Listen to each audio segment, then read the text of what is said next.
Cette affaire d'expédition des affaires courantes continue à faire jaser.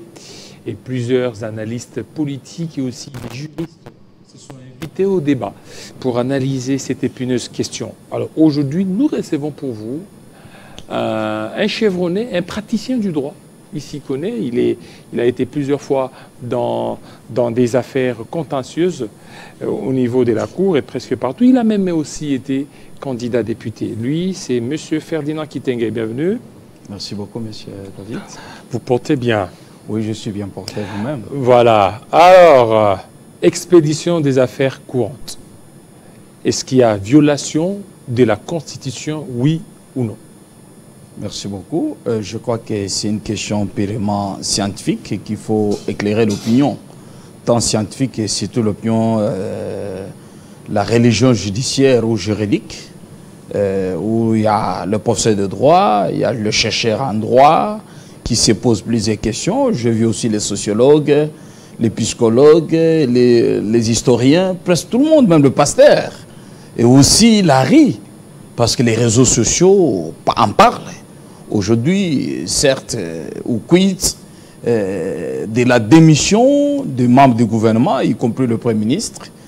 Cette question, aujourd'hui, est tirée essentiellement dans l'article 108 de la Constitution de la République démocratique du Congo, et qui dispose que les mandats des députés nationaux et ceux des sénateurs est incompatible à l'exercice d'autres fonctions, comme membre du gouvernement, comme membre des cabinets du Sénat, du président public, membre dans un service public, ainsi de suite. Il y en a au moins 9 points qui sont énumérés dans ces dispositions constitutionnelles.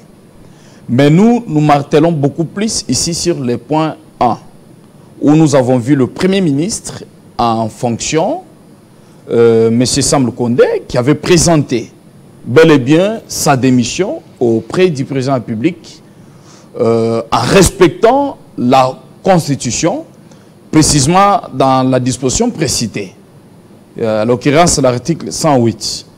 Il a remis la démission. Ceci aussi pouvait favoriser la démission de tous les membres du gouvernement qui sont élus. Heureusement, nous avons vu tous les membres du gouvernement ont démissionné. Dès lors qu'ils ont démissionné, ils devaient d'office quitter le gouvernement et laisser l'administration auprès des secrétaires généraux. Et là où il y a l'absence du ministre élu, c'est une option qui est même constitutionnelle aussi. Et nous l'avons vu aussi en 2012 avec le gouvernement Mouzito.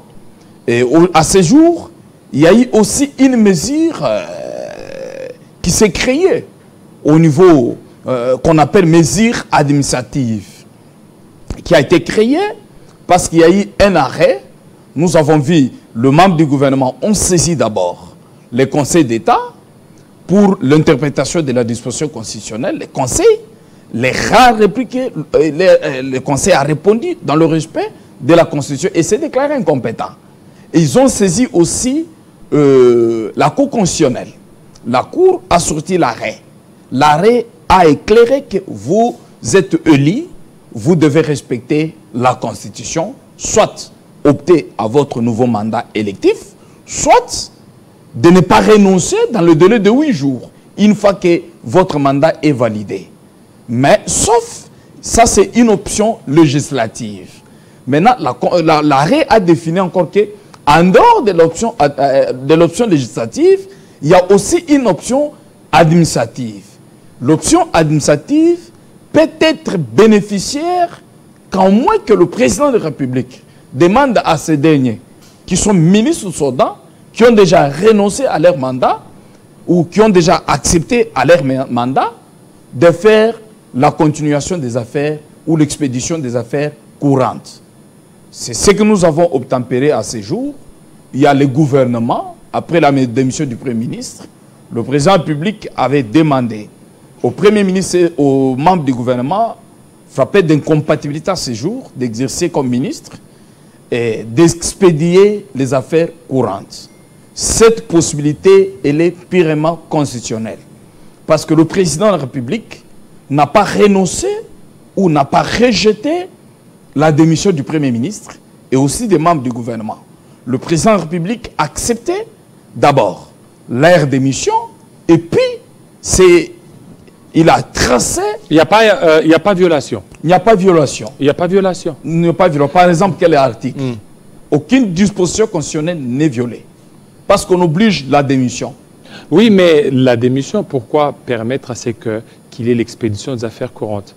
Oui. Nous savons que l'expédition des affaires courantes, vous connaissez très bien, c'est qu'il fallait qu'il y ait des secrétaires généraux qui doivent assumer l'expédition des affaires courantes. Et en plus de cela, il y a 2 arrêts ici chez nous. L'arrêt de 2019 au niveau du Conseil d'État et aussi l'arrêt de 2024 au niveau de la Cour constitutionnelle qui a refusé tout cumul des mandats. Voilà. Ici, c'est ce que j'expliquais, qu'ils sont presque dans une option purement administrative. Si vous lisez l'arrêt de la Cour constitutionnelle, vous savez, à ce jour, la Cour constitutionnelle, nous fréquentons, nous sommes dans des contentieux, on a compris vraiment la quintessence et la portée exceptionnelle de ces juges qui animent la Cour constitutionnelle aujourd'hui par rapport à leur maîtrise au droit et leur concentration à la matière. Mais pourquoi ne pas prendre la décision du Conseil d'État? Le Conseil d'État de 2019, il y a même une jurisprudence ici, où c'est que lorsque le Premier ministre est en incompatibilité, il doit déposer. Et quand il dépose, c'est son préséant qui doit certainement assurer en attendant un nouveau gouvernement. Normalement, c'est pourquoi l'arrêt de la Cour constitutionnelle, il est clair. C'est un arrêt qui est très clair parce qu'il a soulevé cette option administrative en disant ceci. Ils peuvent... La première option était une option d'une législation suspensive. C'est-à-dire, ils ont suspendu d'office leur mandat au niveau... Leur mandat électif. Oui, et suspendu. Et dans ce cas, ça sera pour toute la législature. Non, c'est déjà une jurisprudence. Donc, non, ils ont suspendu. Qui ont suspendu? Les membres du gouvernement. Et est-ce que cette option est prise? Parce que l'on sait bien, lorsque vous suspendez pour le cas d'espèce, c'est toute la législature, donc vous perdez votre mandat. Non, il y a des mesures restrictives d'exercice de leur pouvoir actuel. C'est-à-dire, comme ils sont là, et que le pouvoir qui leur a été accordé comme membre du gouvernement, hier, pendant qu'ils étaient en plein ministre, en pleine fonction, mais à ce jour qu'ils expédient des affaires courantes, ils n'ont plus ni pouvoir, soit d'engager, d'envoyer faire des missions à l'extérieur, d'engager encore le ministère dans plusieurs activités, même dans certaines banques. Est-ce que d'abord l'expédition des affaires courantes ici est-elle respectée? La notion sur l'expédition des affaires courantes dans cette matière ici? Elle est très respectée. Pourquoi? Parce qu'à ce jour, le ministre ne peut plus engager, soit faire la permutation des mouvements, des personnels, ou voyager à l'étranger sans l'autorisation, aller à la banque sans l'autorisation, ou faire sortir l'argent, ou signer des contrats ou des paiements extérieurs, ou des liquidités sans l'autorisation. Donc ils n'ont plus de pouvoir comme ils en avaient avant. À ce jour, ils sont presque limités en attendant qu'un gouvernement réel. Oui, mais c'est un cumul qui ne dit pas son nom. Non, c'est un cumul qui ne dit pas. Non, ils ne cumulent pas. Parce que jusque-là, même au niveau d'abord de l'Assemblée nationale, on n'a pas encore suspendu leur mandat. Non, ils ont fait une suspension momentanée. Qui n'est pas prévu par l'arrêt, qui n'est pas prévu par cet arrêt, qui n'est pas prévu parce que c'est repris dans l'arrêt de la Cour constitutionnelle. De la Cour constitutionnelle. Effectivement. L'arrêt a soulevé 2 options, selon lesquelles une option de suspension de leur mandat législatif pendant la période de l'expédition des affaires courantes. Donc ça n'engage aucun débat à ce jour, à moins que celui qui est un juriste. Vous savez, quand il y a violation d'une constitution, vous devez d'abord prouver la disposition violée. Ici, l'option est que vous devez démissionner. Écoutez, ils ne sont plus ministres parce qu'ils sont juste membres. Ils sont ministres, mais dépouillés de leur prérogative. Effectivement. Ils sont comme tels, ils sont comme ministres, oui, mais dépouillés de tout pouvoir. Maintenant, tout ce qu'ils pouvaient engager dans son secteur, il faut au moins une autorisation préalable. à condition que ce qu'ils pouvaient faire comme service ou mission, cela devait soit trouver un besoin urgent ou une nécessité ou une utilité. Mais à ce jour, donc dire, selon ce qu'on a vu dans les réseaux sociaux, dans certains débats, où la Constitution est violée, le président a violé la Constitution, le ministre n'ont pas respecté, quelle disposition violée? Aucune disposition constitutionnelle n'est violée. Encore moins l'article 108 qui détermine la matière en question. Alors, mais, ici chez nous, oui, il y a une jurisprudence, c'est qu'il y a un cas, il y a plusieurs cas, même 2 cas. Oui. Il y a on a vu Koyagialo qui a exercé. Après Koyagialo, on a vu encore en 2019, où on a vu un Lisanga Bonganga qui avait 3 ou 4 ministères. Mais pourquoi ne pas faire référence à ça que de créer un monstre juridique? Je dis que cette jurisprudence, c'est la même aujourd'hui avec l'arrêt de la Cour constitutionnelle. Est-ce que c'est la même jurisprudence? Parce que l'arrêt de la Cour constitutionnelle, il fallait donner à Jean-Pierre Bemba comme Premier ministre avec d'autres ministères. Non, non. D'abord, Jean-Pierre Bemba n'est pas le ministre qui suit après le Premier ministre. C'est qui après lui? Oui. C'est qui après lui? Je crois que c'est le ministre de l'Intérieur. Oui, mais lui aussi, il est candidat. Il a été élu. Voilà pourquoi. C'est pour dire que ça, ce n'est pas un débat. Non, c'est qu'un précédent. C'est que dans les cas, au niveau de la vice-primature, c'est lui qui allait rester, ça allait être Jean-Pierre Bemba. Parce que les autres, là, ils ont été élus et députés. Seul Bemba qui devait expédier en tant que Premier ministre avec des pouvoirs réduits, ministre de la Défense et aussi d'autres ministères régaliens. À ce jour, aucune disposition constitutionnelle n'est violée.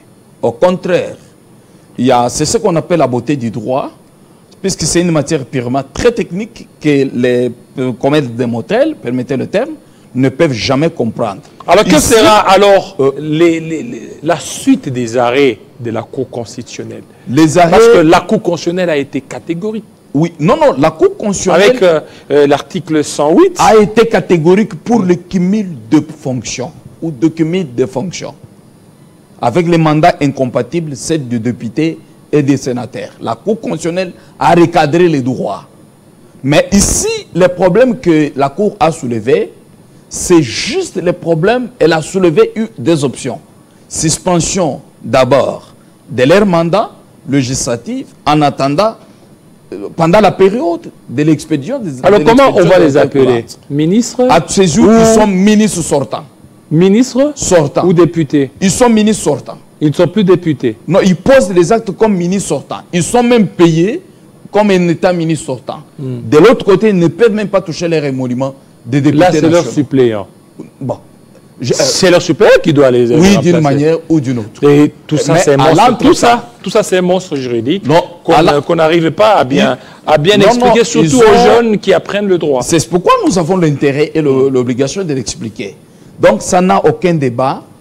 Ça n'entraînera même pas. Vous avez vu, conformément à l'article 78 de la Constitution, l'informateur est à lâche-pied et de constituer déjà une majorité parlementaire qui va sortir. Mais juridiquement par là, l'option administrative qui est prise pour qu'ils exercent, elle est correcte, elle est normale, parce qu'elle n'énerve aucune disposition constitutionnelle. Alors, il y a un problème. Qu'est-ce qui se passe? On va parler de la justice au niveau des greffiers. Qu'est-ce qui se passe au niveau des greffes de la Cour de cassation ou dans d'autres juridictions? Effectivement, vous savez, aujourd'hui, lorsqu'on parle d'état de droit, il y a 2 services cumulatifs au niveau de juridiction, que ce soit juridiction de l'ordre judiciaire, juridiction de l'ordre administratif. Nous constatons aujourd'hui qu'il y a d'un côté le juge et de l'autre côté aussi le greffe.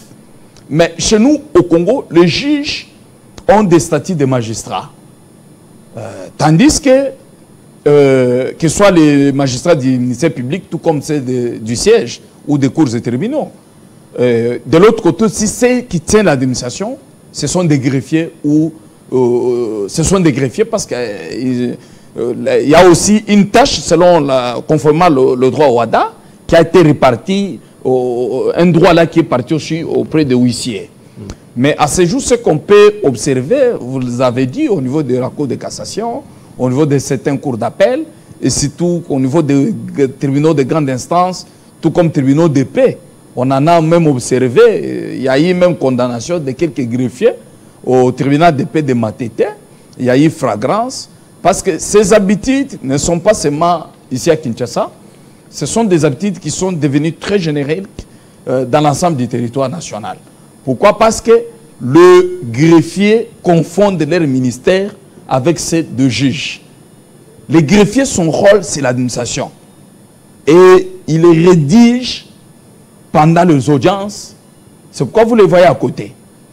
Mais à ce jour, vous trouverez des fois, il y a des jugements qui sortent avec des numéros dont même vous demandez auprès du chef de la juridiction, il vous dira qu'il ne connaît même pas ces jugements-là. Vous venez auprès du greffier divisionnaire ou principal ou du greffier titulaire, vous ne trouverez jamais les traces de ce jugement ou de cet arrêt.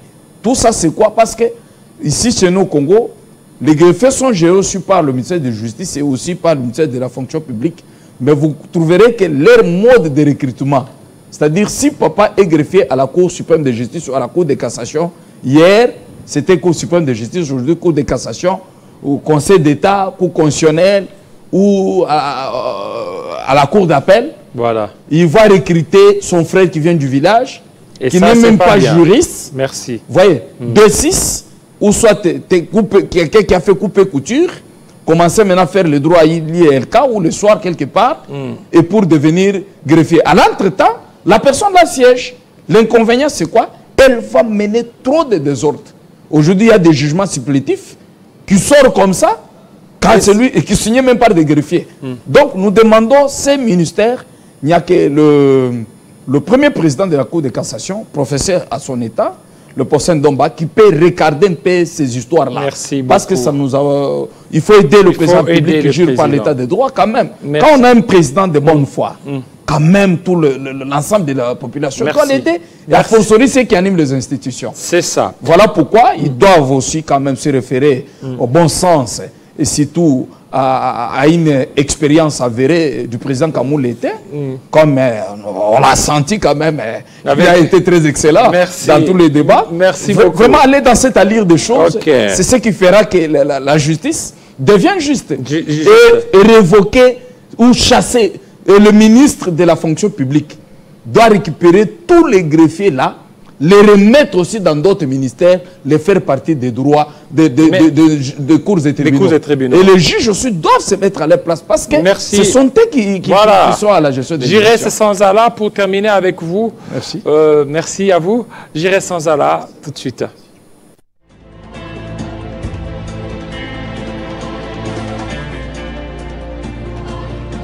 Télé50, la seule chaîne qui incarne la République démocratique du Congo.